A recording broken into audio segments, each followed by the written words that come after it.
JDS ನಡುವೆ Bidadi township ಕದನ ಬಹಳ ಜೋರಾಗಿ ನಡೀತಾ ಇದೆ.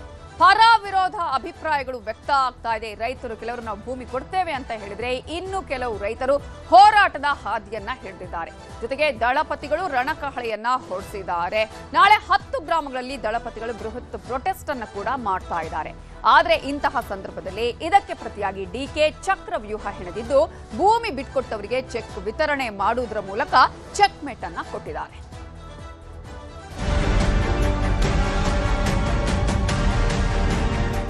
ಹೈಯೆಸ್ಟ್ ಕಾಂಪನ್ಸೇಷನ್ ಅವ್ರಿಗೆ ಕೊಡ್ತಾ ಇದ್ದೀನಿ ನಾನು. 80% ಜನ ಮುಂದೆ ಬಂದಿದ್ದಾರೆ. ಮುಂದೆ ಬರಲಿಲ್ಲ ಅಂದ್ರೆ ನಾನೇನು ಮಾಡೋಕ್ಕಾಗಲ್ಲ. ಕಾನೂನು ಏನಿದೆ ಕಾನೂನು ಪ್ರಕಾರ ಮಾಡ್ಬೋದು.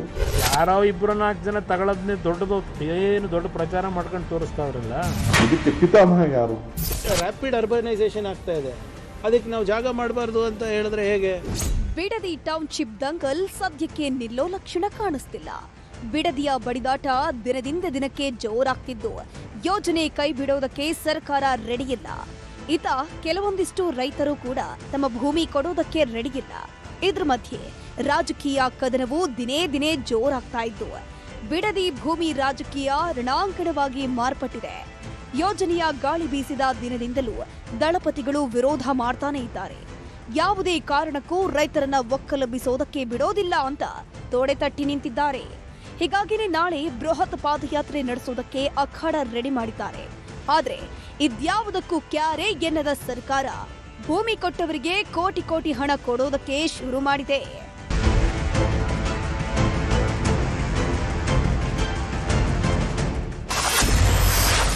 ಭೂಮಿ ಬಿಡದಿಲ್ಲ, ಹೋರಾಟಕ್ಕಿಳಿದ ಜೆಡಿಎಸ್. ನಾಳೆ 10 ಗ್ರಾಮಗಳಲ್ಲಿ ದಳಪತಿಗಳ ಬೃಹತ್ ಪ್ರೊಟೆಸ್ಟ್. ಬಿಡದಿ ಟೌನ್ಶಿಪ್ ಯೋಜನೆಯ ವಿಷಯದಲ್ಲಿ ರೈತರಲ್ಲೇ ಅಪಸ್ವರ ಕೇಳಿ ಬರ್ತಿದೆ.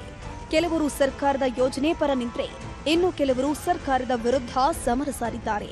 ಹೀಗಾಗಿನೇ ಅಖಾಡಕ್ಕಿಳಿದಿರುವಂತಹ ಜೆಡಿಎಸ್ನ ನಾಯಕರು ಸರ್ಕಾರದ ವಿರುದ್ಧ ರಣಕಹಳೆ ಮೊಳಗಿಸಲು ಸಜ್ಜಾಗಿದ್ದಾರೆ. ನಾಳೆ ಬಿಡದಿಯ 10 ಹಳ್ಳಿಗಳಲ್ಲಿ ನಿಖಿಲ್ ಕುಮಾರಸ್ವಾಮಿ ಪಾದಯಾತ್ರೆ ನಡೆಸಲಿದ್ದಾರೆ. ಪಾದಯಾತ್ರೆ ಭಾನುವಾರ 21ನೇ ತಾರೀಕು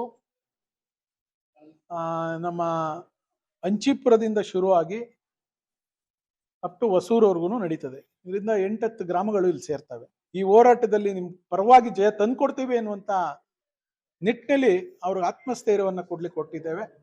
ಬೆಳಗ್ಗೆ 9 ಗಂಟೆಗೆ ಶುರು ಆದ್ರೆ ಸಂಜೆ 6-6:30ವರೆಗೂ ಈ ಪಾದಯಾತ್ರೆ ನಡೀತದೆ. ನಮ್ಮ ಪಕ್ಷದ ಎಲ್ಲ ವರಿಷ್ಠರು ಈ ಪಾದಯಾತ್ರೆಯಲ್ಲಿ ಭಾಗವಹಿಸ್ತಾ ಇದ್ದೀವಿ.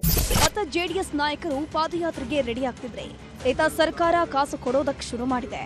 ಬಿಡದಿ ಟೌನ್ಶಿಪ್ಗೆ ಭೂಮಿ ಬಿಟ್ಟುಕೊಟ್ಟವರಿಗೆ ಪರಿಹಾರದ ರೂಪದಲ್ಲಿ ನೀಡೋದಕ್ಕೆ ಪ್ರಾರಂಭಿಸಿದ್ದಾರೆ. ರಾಮನಗರದ ಕಂದಾಯ ಭವನದಲ್ಲಿರುವಂತಹ ಜಿಬಿಡಿಎ ಕಚೇರಿಯಲ್ಲಿ ಭೂಮಿ ಬಿಟ್ಟುಕೊಟ್ಟವರಿಗೆ ಚೆಕ್ ವಿತರಣೆ ಮಾಡಿದರು. ಇದೇ ವಿಷಯವಾಗಿ ಮಾತನಾಡಿದ ಶಾಸಕ ಬಾಲಕೃಷ್ಣ, ಸಾಂಕೇತಿಕವಾಗಿ ರೈತರಿಗೆ ಚೆಕ್ ಕೊಡ್ತಿದ್ದೀವಿ, ಯಾರು ಯೋಜನೆ ಒಪ್ಪಿ ಬರ್ತಾರೋ ಅವರಿಗೆಲ್ಲ ಪರಿಹಾರ ನೀಡ್ತೀವಿ ಅಂದ್ರು.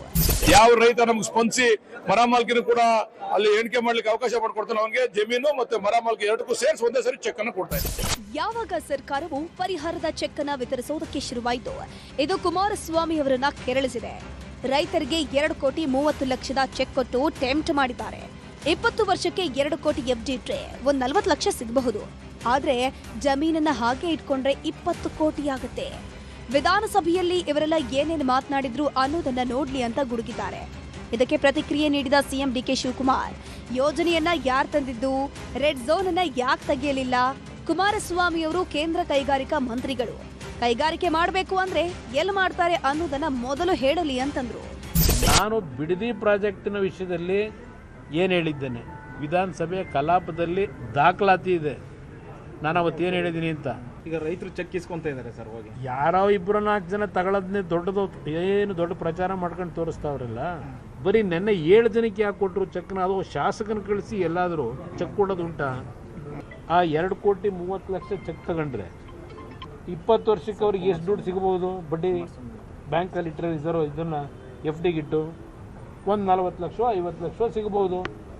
ಅದೇ ಲ್ಯಾಂಡನ್ನು ಹಾಗೇ ನೀವು ಇಟ್ಕೊಂಡ್ರೆ ಈಗ 2,20,00,000 50 ಲಕ್ಷ ಏನು ಕೊಡ್ತೀವಿ ಅಂತಾರೆ, ಅದು 20 ಕೋಟಿ ಆಗುತ್ತೆ ಆ ಲ್ಯಾಂಡಿನ ವ್ಯಾಲ್ಯೂ. ದಿ ಹೈಯೆಸ್ಟ್ ಕಾಂಪನ್ಸೇಷನ್ ಅವ್ರಿಗೆ ಕೊಡ್ತಾ ಇದ್ದೀನಿ ನಾನು. 80% ಜನ ಮುಂದೆ ಬಂದಿದ್ದಾರೆ. ಮುಂದೆ ಬರಲಿಲ್ಲ ಅಂದ್ರೆ ನಾನೇನು ಮಾಡೋಕ್ಕಾಗಲ್ಲ. ಕಾನೂನು ಏನಿದೆ ಕಾನೂನು ಪ್ರಕಾರ ಮಾಡ್ಬೋದು. ಏನು ಬೇಕಾದ್ರೂ ಪಾಪ ಟೀಕೆ ಮಾಡಿದ್ರು ನಾನೇನು ಬೇಜಾರು ಮಾಡ್ಕೊಳಕ್ಕಾಗಲ್ಲ. ಅವರೆಲ್ಲ ನಮ್ಮವರು, ರೈತರೆಲ್ಲ ಒಳ್ಳೆಯವರು. ಪಾಪ ಬಿಸ್ಕೆಟ್ ಮಾಡ್ತಾ ಇದ್ದಾರೆ. ಅವರೇ ನಾನು ಇದಕ್ಕೆ ಪಿತಾಮಹ ಯಾರು? ಅವರೇ ತಾನೇ ಪಿತಾಮಹ. ಅವರೇ ಒಪ್ಕೊಂಡಿದ್ದಾರಲ್ಲ. ನೀವು ಟಿ ವಿಗಳು ತೆಗೆದು ನೋಡಿ, ನೀವು ಡೆಲ್ಲಿಯಿಂದ ಹೇಳಿದ್ದಾರೆ ನಾನು 8,000 ಅಡಿ ಕೊಡ್ತೀನಿ ಅಂತ ಹೇಳಿದ್ದಾರೆ. ಈಗ ನಾನು 8,000 ಅಲ್ಲ, 50% ಕೊಡ್ತೀನಿ ಅಂತ ಇವತ್ತು ಹೇಳಿದ್ದೀನಿ. ನಿನ್ನೆ 2.5 ಕೋಟಿ ರೂಪಾಯಿ ಅಷ್ಟು ಒಬ್ಬೊಬ್ಬರು ಎಕರೆಗೆ ಸಿಕ್ಕಿದೆ. ಎಲ್ಲಿ ಕೊಡ್ತಾರೆ 2.5 ಕೋಟಿ ರೂಪಾಯಿ? ಕಾಂಗ್ರೆಸ್ ಯೋಜನೆ ವಿರುದ್ಧ ಜೆಡಿಎಸ್ ಸಮರ ಸಾರ್ತಾ ಇದ್ದಂತೆ ಕೈ ನಾಯಕರು ಕೂಡ ತಿರುಗಿ ಬೀಳ್ತಿದ್ದಾರೆ. ಜೆಡಿಎಸ್ನವರು ಪಾದಯಾತ್ರೆ ಮಾಡುವುದಾದ್ರೆ ಮಾಡಲಿ, ಶಾಂತಿಯುತ ಪ್ರತಿಭಟನೆ ಮಾಡೋದಕ್ಕೆ ಎಲ್ರಿಗೂ ಅವಕಾಶ ಇದೆ. ಅಲ್ಲದೆ ಪರಿಸರ ಉಳಿಸಲು ಬೆಂಗಳೂರಿನಲ್ಲಿ 15 ಲಕ್ಷ ಗಿಡಗಳನ್ನ ನೆಡ್ತಿದ್ದೀವಿ ಅಂತ ಹೇಳಿದ್ದಾರೆ. ಸ್ಮಾರ್ಟ್ ಸಿಟಿ ಮಾಡ್ತೀನಿ ಅಂದ್ರೆ ಅಲ್ಲ ಬಿಜೆಪಿ ಅವರು, ಆ ಸ್ಮಾರ್ಟ್ ಸಿಟಿ ಹೆಂಗ್ ಮಾಡ್ತಿದ್ರಂತೆ? How would they do? ಈಗ ನೀವು ರ್ಯಾಪಿಡ್ ಅರ್ಬನೈಸೇಷನ್ ಆಗ್ತಾ ಇದೆ, ಅದಕ್ಕೆ ನಾವು ಜಾಗ ಮಾಡಬಾರ್ದು ಅಂತ ಹೇಳಿದ್ರೆ ಹೇಗೆ? ಹೌದು, ಪರಿಸರವನ್ನು ಕೂಡ ನಾವು ನಿರ್ಲಕ್ಷ್ಯ ಮಾಡಂಗಿಲ್ಲ. ಈಗ 15 ಲಕ್ಷ ಸಸಿಗಳನ್ನು ನಾವು ನೆಡ್ತಾ ಇದ್ದೀವಿ ಬೆಂಗಳೂರಿನಲ್ಲಿ ಮಾತ್ರ. ಒಟ್ನಲ್ಲಿ ಕೆಲವು ರೈತರು ಭೂಮಿ ಕೊಟ್ಟು ಕಾಸು ಇಸ್ಕೊಳ್ಳೋದಕ್ಕೆ ರೆಡಿಯಾಗಿದ್ರೆ, ಇನ್ನೊಂದಿಷ್ಟು ರೈತರು ಜೀವ ಬಿಟ್ಟರು ಭೂಮಿ ಬಿಡಲ್ಲ ಅಂತ ಹೇಳ್ತಿದ್ದಾರೆ. ಇದರ ಮಧ್ಯೆ ರಾಜಕೀಯ ಕದನವು ದಿನೇ ದಿನೇ ಜೋರಾಗ್ತಿದೆ. ಹೀಗಾಗಿ ಎಲ್ಲಿಗೆ ಬಂದು ನಿಲ್ಲುತ್ತೋ ಕಾದ್ ನೋಡ್ಬೇಕು. Bureau report, news 18.